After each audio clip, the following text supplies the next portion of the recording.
সম্মানিত দিনী ভাই ও বোন, সকাল এবং সন্ধ্যা একটি জিকির করিলে আল্লাহ তাআলার আরশে আজিম পর্যন্ত কাঁপতে থাকেন এবং তার জন্য দোয়া করতে থাকেন।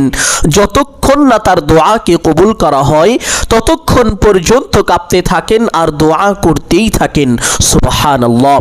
সম্মানিত দিনী ভাই ও বোন, এই জিকির এতটাই দামি এবং এতটাই শ্রেষ্ঠ জিকির যে একবার আল্লাহ নবী হযরত মুসা পয়গম্বর আলাইহিস সালাম আল্লাহ তাআলাকে বলেছিলেন, হে আল্লাহ, আপনি আমাকে এমন একটি দোয়া শিখিয়ে দিন যেই দোয়ার মাধ্যমে আমি আপনাকে স্মরণ করিতে পারবো, আমি আপনার জিকির করিতে পারবো। তখন আল্লাহ তাআলা হযরত মুসা পয়গম্বর আলাইহিস সালামকে এই জিকিরটি শিক্ষা দিয়েছিলেন। সুবহানাল্লাহ। যখন কোনো বান্দা দুনিয়ায় বসে একবার এই জিকিরটি পাঠ করে, সঙ্গে সঙ্গে আসমানের সমস্ত দরজা খুলে যায়, আল্লাহ তাআলার আরশে আজিমের সমস্ত পর্দা উঠে যায়। এই জিকিরের আমল করে কোনো দোয়া করা হলে সাথে সাথে তার দোয়া কবুল আর মঞ্জুর হয়ে যায়। সুবহানাল্লাহ। সম্মানিত দিনী ভাই ও বোন, আল্লাহ তাআলার আরশে আজিমের ভিতরে একটি বিশেষ নূরের খুঁটি রয়েছে। যখন কোনো বান্দা দুনিয়ায় বসে এই জিকিরটি পাঠ করে, এই জিকিরের আওয়াজ সঙ্গে সঙ্গে আল্লাহ তাআলার আরশে আজিমে গিয়ে ধাক্কা লাগে, যার কারণে আল্লাহ তাআলার আরশে আজিমের ভিতরে থাকা সেই বিশেষ নূরের খুঁটিটি কাঁপতে থাকে। আল্লাহ তাআলা খুঁটির এই অবস্থা দেখে খুঁটিকে জিজ্ঞেস করে, ও খুঁটি, তুমি কাঁপো কেন? খুঁটি বলে, হে আল্লাহ, আপনার এক বান্দা, আপনার এক বান্দি দুনিয়ায় বসে এই জিকিরের আওয়াজ দিয়েছে, যার কারণে আমি কাঁপছি। আল্লাহ তাআলা খুঁটিকে বলে, ও খুঁটি, তুমি তোমার কাঁপাকে বন্ধ করে দাও। খুঁটি বলে, হে আল্লাহ, আমি আমার কাঁপাকে বন্ধ করতে পারবো না ততক্ষণ পর্যন্ত না যতক্ষণ পর্যন্ত আপনি তাকে ক্ষমা করে দিবেন। সুবহানাল্লাহ। খুঁটি এইভাবে কাঁপতে থাকেন আর দোয়া করতেই থাকেন যতক্ষণ না তার দোয়াকে কবুল করা হয়। সম্মানিত দিনী ভাই ও বোন, অনেকে আছেন অভাবগ্রস্ত, অনেকে আছেন ঋণগ্রস্ত, লক্ষ লক্ষ কোটি কোটি টাকা ঋণ করে ফেলেছেন, অনেক চেষ্টা করছেন কিন্তু কোনোভাবেই ঋণ পরিশোধ করতে পারছেন না। আমি বলবো, পবিত্র এই ছোট্ট জিকিরের আমল করে আল্লাহ তাআলার কাছে দোয়া করুন, সাথে সাথে দোয়া কবুল আর মঞ্জুর হয়ে যাবে। আপনার ঋণের পরিমাণ যদি পাহাড় সমান হয়ে থাকে, তবুও আল্লাহ তাআলা নিজ কুদরতি হাতে আপনার সমস্ত ঋণকে পরিশোধ করে দিবেন। সুবহানাল্লাহ। সম্মানিত দিনী ভাই ও বোন, অনেকে আছেন যেই দিকে যান শুধু ব্যর্থ হয়ে যান, কোনোভাবেই আপনার উন্নতি হয় না, আপনি সফল হতে পারেন না। ব্যবসা বাণিজ্য কামাই রুজি শুরু করেছেন, দিন দিন শুধু ক্ষতির মধ্যে পড়ে যাচ্ছেন, আপনার লোকসান হয়ে যাচ্ছে, কোনোভাবে আপনার উন্নতি হয় না, লাভ হয় না। সম্মানিত দিনী ভাই ও বোন, আমি বলবো, সকালে ফজরের নামাজের পরে, সন্ধ্যায় মাগরিবের নামাজের পরে এই ছোট্ট পবিত্র জিকিরের আমল করুন। আল্লাহ তাআলা আপনাকে প্রত্যেকটি জায়গায় প্রত্যেকটি কাজে সম্মান দান করিবেন এবং পূর্ণ সফলতা ও উন্নতির ব্যবস্থা করে দিবেন। সুবহানাল্লাহ। সম্মানিত দিনী ভাই ও বোন, অনেকেই আছেন চাকরি খুঁজছেন কিন্তু কোনোভাবেই আপনার চাকরি হচ্ছে না, বিভিন্ন সমস্যার কারণে আপনার চাকরি হয় না। আমি বলবো, এই ছোট্ট পবিত্র জিকিরের আমলটি করে দেখুন, আল্লাহ তাআলা অল্প সময়ের ভিতরে কুদরতিভাবে আপনাকে ভালো চাকরির ব্যবস্থা করে দিবেন। অনেকে আছেন বিদেশ যেতে চান কিন্তু ভালো ভিসা পান না, আমি বলবো এই ছোট্ট পবিত্র জিকিরের আমলটি করুন, আল্লাহ তাআলা কুদরতিভাবে আপনাকে উন্নত মানের ভালো ভিসার ব্যবস্থা করে দিবেন, যেটা আপনার জন্য অত্যন্ত কল্যাণকর হবে। সুবহানাল্লাহ।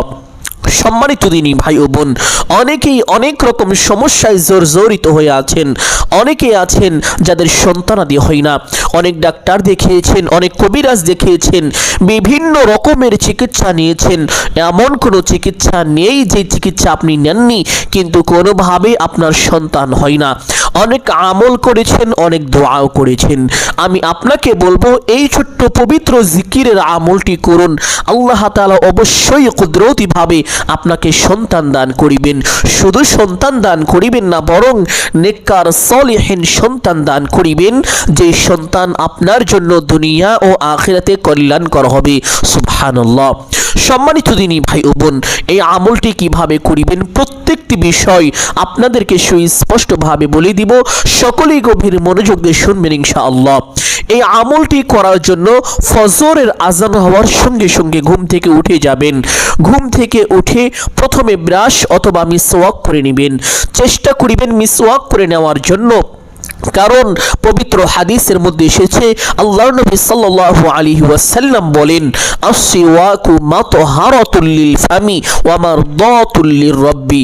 মিসওয়াক করিলে মুখের পবিত্রতা অর্জন হয় এবং আল্লাহ তাআলার সন্তুষ্টি লাভ হয়। যারা মিসওয়াক করে তাদের মুখের দুর্গন্ধও দূর হয়ে যায়, আবার আল্লাহ তাআলার সঙ্গে সঙ্গে তাদের উপরে খুশিও হয়ে যান।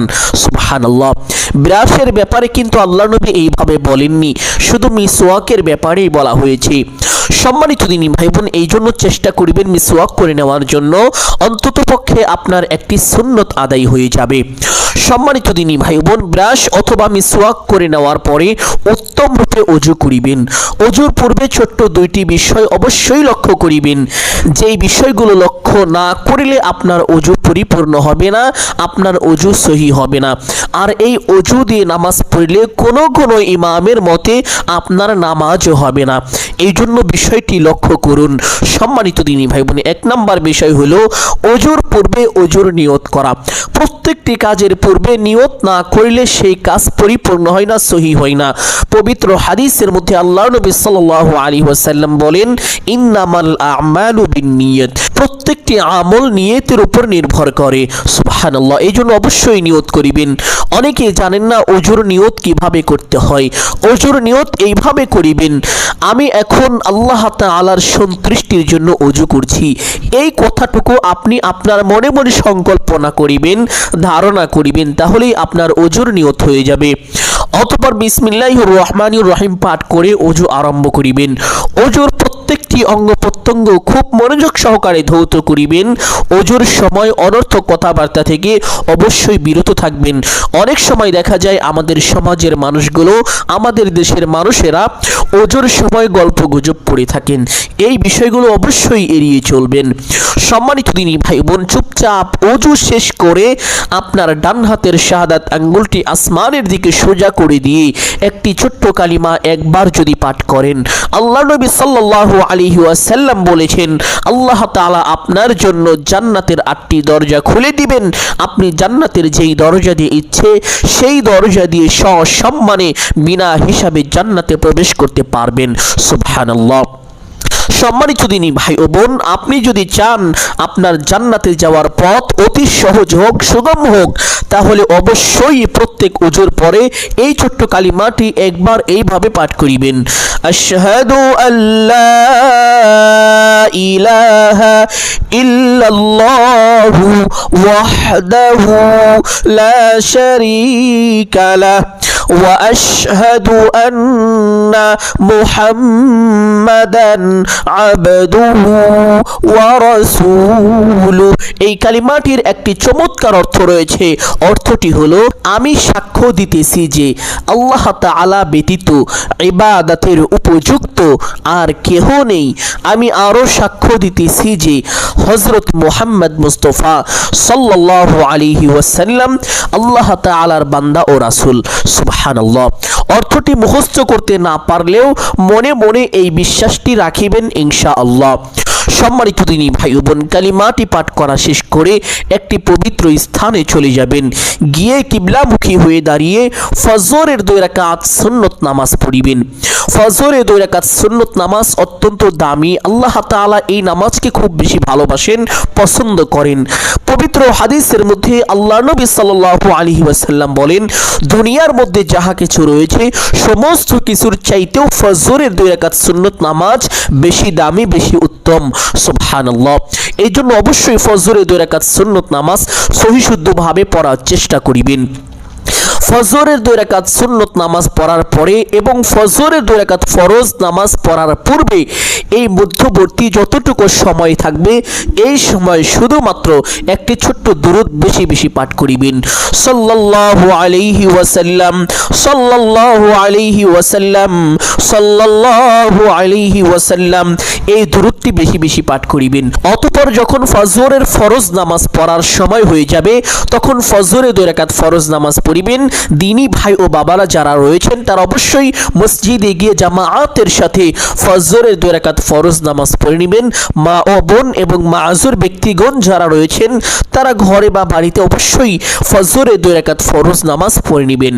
ফজরের 2 রাকাত ফরজ নামাজ পড়ার পরে আপনি প্রত্যেক দিন যে সকল তাসবিহ, তাহলিল, দোয়া, দরুদ ইত্যাদি পাঠ করেন তা অবশ্যই পাঠ করিবেন, কারণ নিয়মিত আমল আল্লাহ তাআলার কাছে অধিক পছন্দনীয়। আল্লাহ তাআলা এই সমস্ত আমলকে বেশি পছন্দ করেন। সম্মানিত দিনী ভাই বোন, আপনার সমস্ত আমল, সমস্ত জিকির, আজগার, দোয়া, দরুদ পাঠ করার পরে আপনি এই আমলটি করবেন। প্রথমে একটি দরুদ পাঠ করিবেন এইভাবে: আল্লাহুম্মা সাল্লি আলা মুহাম্মাদিন ওয়া আলা আলি মুহাম্মাদ কামা সাল্লাইতা আলা ইব্রাহিম ওয়া আলা আলি ইব্রাহিম ইন্নাকা হামিদুম মাজিদ। আল্লাহুম্মা বারিক আলা মুহাম্মাদিন ওয়া আলা আলি মুহাম্মাদ কামা বারাকতা আলা ইব্রাহিম ওয়া আলা আলি ইব্রাহিম ইন্নাকা হামিদুম মাজিদ। পরিপূর্ণ মহব্বতের সাথে, ধ্যান ও খেয়ালের সাথে এই দুরূদটি এইভাবে পাঠ করিবেন, কারণ এই দুরূদ হলো সর্বোত্তম দুরূদ, সর্বশ্রেষ্ঠ দুরূদ। সুবহানাল্লাহ। তবে আপনি যদি এই দুরূদটি না পারেন যে কোনো একটি দুরূদ পাঠ করিবেন। যেমন ছোট্ট একটি দুরূদ আছে, সাল্লাল্লাহু আলাইহি ওয়াসাল্লাম, এইভাবে 7 বার এই দুরূদটি পাঠ করিবেন। সম্মানিত দিনী ভাই বোন, দুরূদ পাঠ করার পরে একটি ছোট্ট ইস্তেগফার এইভাবে পাঠ করিবেন: আস্তাগফিরুল্লাহাল্লাযী লা ইলাহা ইল্লা হুয়াল হাইয়ুল কাইয়্যুম ওয়া আতুবু ইলাইহি। হযরত আব্দুল্লাহ ইবনে আব্বাস রাদিয়াল্লাহু তাআলা আনহু থেকে বর্ণিত, আল্লাহর নবী সাল্লাল্লাহু আলাইহি ওয়াসাল্লাম বলেছেন, যেই ব্যক্তি বেশি বেশি ইস্তেগফার করে আল্লাহ তাআলা তার গুনাহকে মোচন করে দেন, তার সকল অভাবকে দূর করে দেন, তার দুঃখ দুর্দশা, তার সকল সংকটকে দূর করে দেন এবং আল্লাহ তাআলা তাকে অকল্পনীয় রিজিকের ব্যবস্থা করে দেন। সুবহানাল্লাহ। সম্মানিত দিনী ভাই বোন, অনেক সময় দেখা যায় আমরা কোথায় থেকে ইনকাম করব, আমরা কোথায় থেকে রুজি রোজগার করব, এই সমস্ত বিষয় নিয়ে নানান চিন্তায় নিমগ্ন থাকি, কারণ আমাদের ব্যবসা, আমাদের কামাই রুজির কোনো পথ থাকে না। সম্মানিত দিনী ভাই বোন, আপনার কোনো টেনশন করতে হবে না।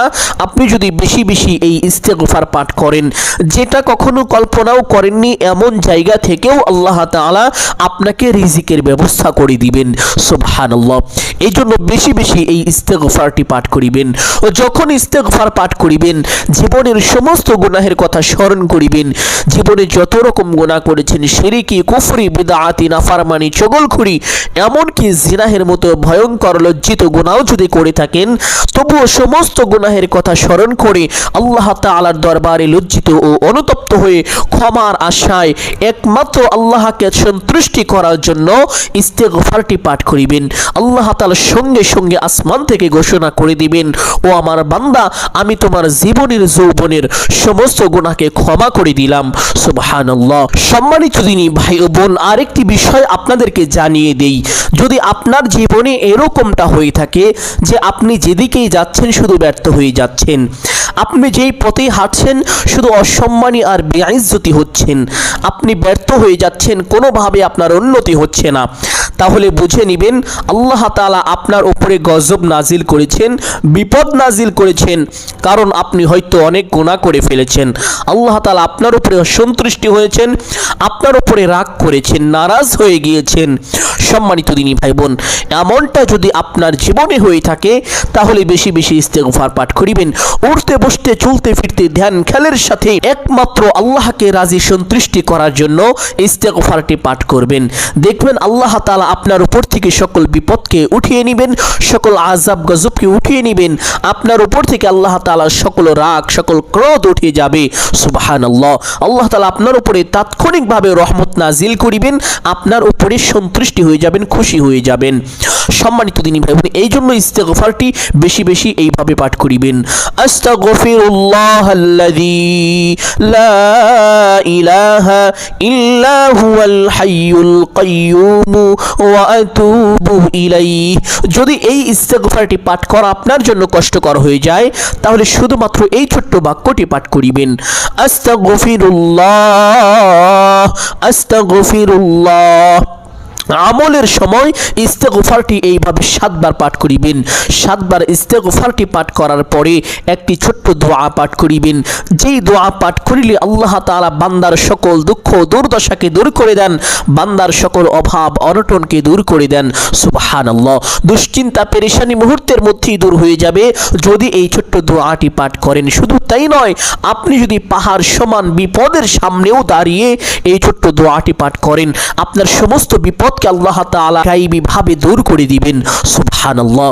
সম্মানিত দিনী ভাই বোন, এই দোয়াটি হলো দোয়ায়ে ইউনুস। অনেকেই এর ফজিলত জানেন না, কিন্তু এর ফজিলত অনেক বেশি। দোয়াটি এইভাবে পাঠ করিবেন, লা ইলাহা ইল্লা আনতা সুবহানাকা ইন্নী কুনতু মিনাজ জালিমিন। আমি যেইভাবে ভেঙে ভেঙে পড়ছি এভাবে পড়লেও হয়ে যাবে, কোনো সমস্যা নেই, তবে এইভাবে পড়ার চেষ্টা করিবেন। লা ইলাহা ইল্লা আনতা সুবহানাকা ইন্নী কুনতু মিনাজ জালিমিন। এই দোয়াটি এইভাবে 7 বার পাঠ করিবেন। দোয়ায়ে ইউনুস 7 বার পাঠ করার পরে আরেকটি ছোট্ট দোয়া পাঠ করিবেন। যেই দোয়ার ব্যাপারে পবিত্র হাদিসের মধ্যে আল্লাহর নবী সাল্লাল্লাহু আলাইহি ওয়াসাল্লাম সাহাবীদেরকে এইভাবে বলেন, ও আমার সাহাবীরা, তোমরা কি জান্নাতের খনিজ সম্পর্কে জানতে চাও, জান্নাতের গুপ্ত ধন সম্পর্কে জানতে চাও? তাহলে পড়ো, লা হাওলা ওয়ালা কুওয়াতা ইল্লা বিল্লাহ। শুধু তাই নয়, আল্লাহ নবী সাল্লাল্লাহু আলাইহি ওয়াসাল্লাম আরো বলেছেন, এই ছোট্ট দোয়াটি 70টি রোগের মহা ঔষধ। সুবহানাল্লাহ। অনেক সময় আমরা অনেক রোগে আক্রান্ত হয়ে যাই, যেই রোগের কোনো চিকিৎসা হয় না, যেই রোগের কোনো ঔষধ পাওয়া যায় না, যেই রোগ হলে মানুষের মৃত্যু অবধারিত, যেই রোগের হাত থেকে মানুষকে কখনোই বাঁচানো সম্ভব হয় না, এমন কঠিন ভয়াবহ রোগে আক্রান্ত হওয়ার পরেও যদি আপনি এই ছোট্ট দোয়াটি আল্লাহ তাআলার উপর পূর্ণ তাওয়াক্কুল ও ভরসা নিয়ে পাঠ করেন, লা হাওলা ওয়ালা কুওয়াতা ইল্লা বিল্লাহ, আপনার সেই রোগকে আল্লাহ তাআলা অবশ্যই দূর করে দিবেন। সুবহানাল্লাহ।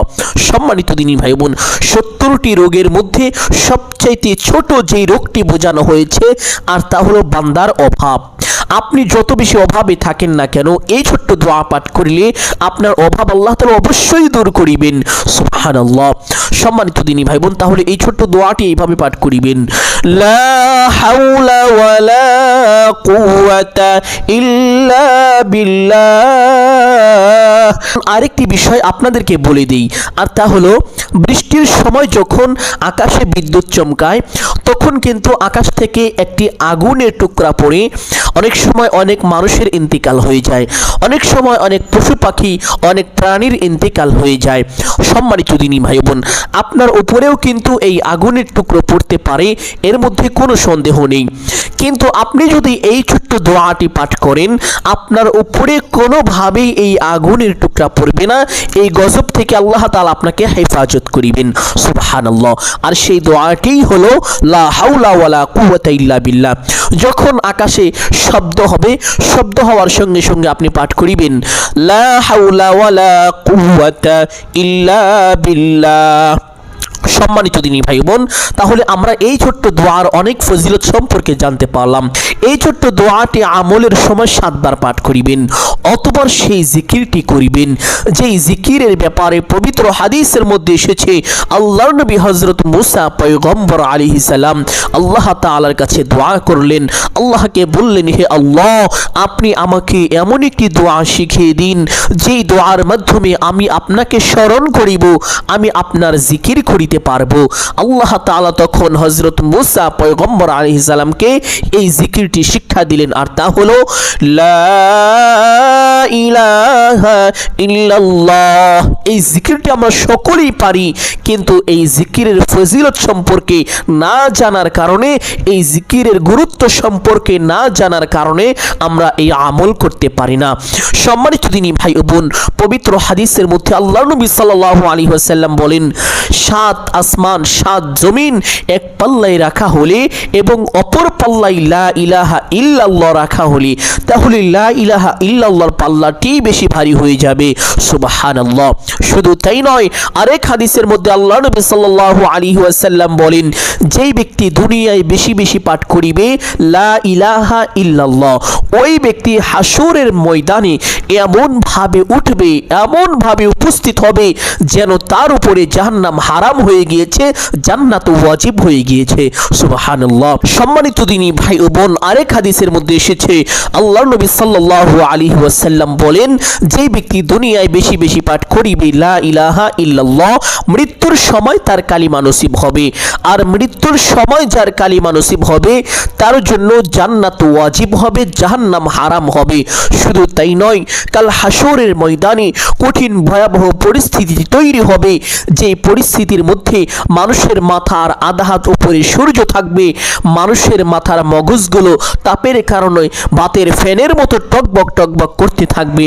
এই ভয়াবহ পরিস্থিতির মধ্যে ওই ব্যক্তিকে আল্লাহ তাআলা তার নিজ আরশের রহমতের ছায়া দান করিবেন। সুবহানাল্লাহ। সম্মানিত দিনী ভাই বোন, আপনি যদি আল্লাহ তাআলার রহমতের আরশের ছায়া পেতে চান, তাহলে অবশ্যই বেশি বেশি এই জিকিরটি পাঠ করিবেন, লা ইলাহা ইল্লাল্লাহ। আরেক হাদিসের মধ্যে আল্লাহ নবী সাল্লাল্লাহু আলাইহি ওয়াসাল্লাম বলেন, লা ইলাহা ইল্লাল্লাহ তাখলাল জান্নাহ।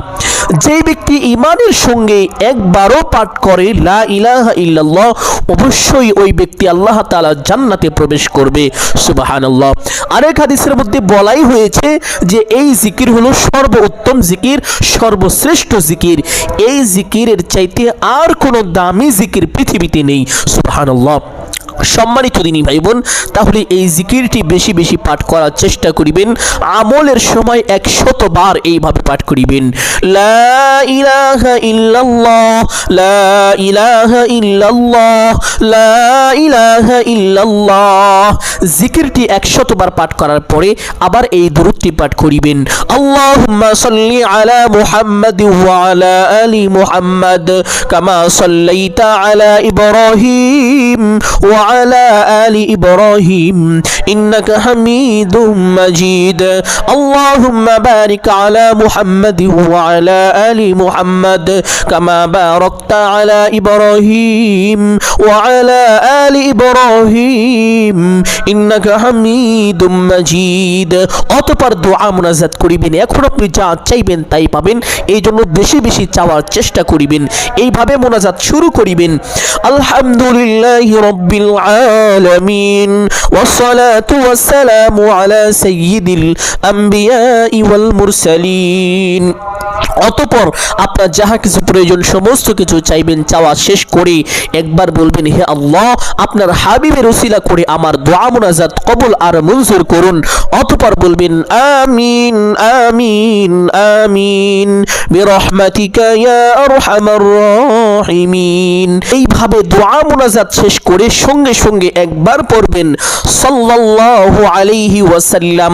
সাথে সাথে আপনার দোয়া আল্লাহ তাআলার আরশে আজিমে পৌঁছে যাবে, আপনার দোয়া কবুল আর মঞ্জুর হবে। এইভাবে আমল করে আপনি যা চাইবেন তাই পাবেন। সম্মানিত দিনী ভাই বোন, জীবনের সকল অভাব অনটন দুঃখ কষ্ট পেরেশানি দুশ্চিন্তা মুহূর্তের মধ্যে দূর হয়ে যাবে।